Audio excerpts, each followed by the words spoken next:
questão 3 da prova de 2022 do quadro técnico de informática da Marinha, que a gente tem uma questão sobre UML. Então, considere o sistema desenvolvido em linguagem Java para implementar o diagrama UML expresso na figura abaixo.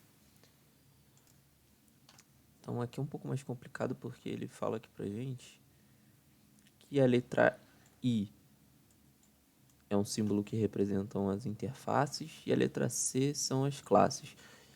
Isso é um pouco complicado de ver como as provas são digitalizadas, mas vamos lá. Esse sistema hipotético simula os meios operativos das Forças Armadas. Os métodos e atributos das classes e interfaces expressos abaixo foram omitidos. As interfaces se encontram precedidas pelo símbolo I dentro dos círculos e as classes concretas se encontram precedidas pela letra C. Sendo assim, é correto afirmar que, bom, o atributo definido pela linha private double. Então, private é que a gente tem um modificador de acesso, a gente está falando aqui de encapsulamento, um dos pilares da programação orientada a objeto. Ele fala que private double, largura do mancal, declarado em navio, pode ser acessado pela classe fragata, mas não pela classe carro.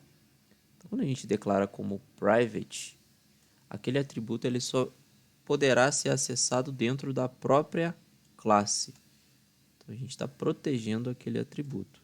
Então, ele é privado, ele sendo privado, ele não pode ser acessado em nenhuma outra classe. Então, essa aqui está incorreta.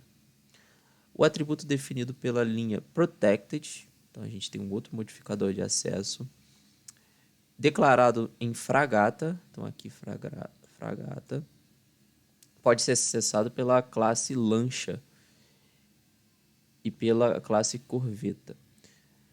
Aqui, o protected, ele diz pra gente que o atributo ou o método ele pode ser acessado, quando está com esse modificador de acesso aqui, pelas classes que estão dentro do mesmo pacote, tá?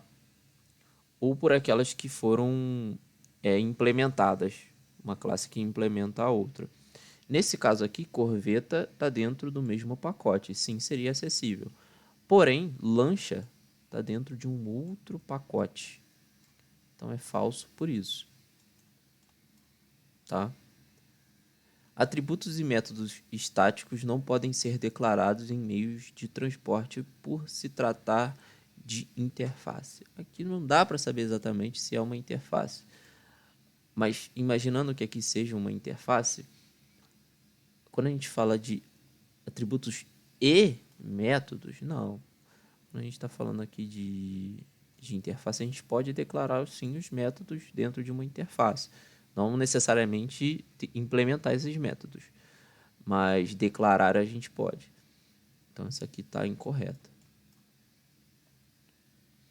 O atributo definido pela linha protected, integer, declarado em navio, pode ser acessado pela classe carro e por fragata. Então, protected aqui quer dizer, de novo, o modificador de acesso que indica que eu posso acessar aquele atributo ou método dentro do próprio pacote. Então, aqui eu tenho um pacote Forças Armadas. Dentro desse pacote aqui, ele falou para mim que o atributo declarado dentro de navio pode ser acessado por carro e fragata. E sim, ele está dentro do mesmo pacote, então esse método pode ser acessado por carro. E aqui, fragata está implementando esse método do navio aqui. Então, sim, ele vai poder acessar esse atributo. Então, essa aqui é a alternativa correta. Tá certo. Só para a gente finalizar, o atributo definido pela linha protected integer, declarado em navio, não pode ser acessado pela classe carro, mas pode ser acessado por fragata. A gente viu que não, a gente pode, por eles estarem dentro do mesmo pacote aqui dentro, ele pode sim ser acessado pelo carro, tá?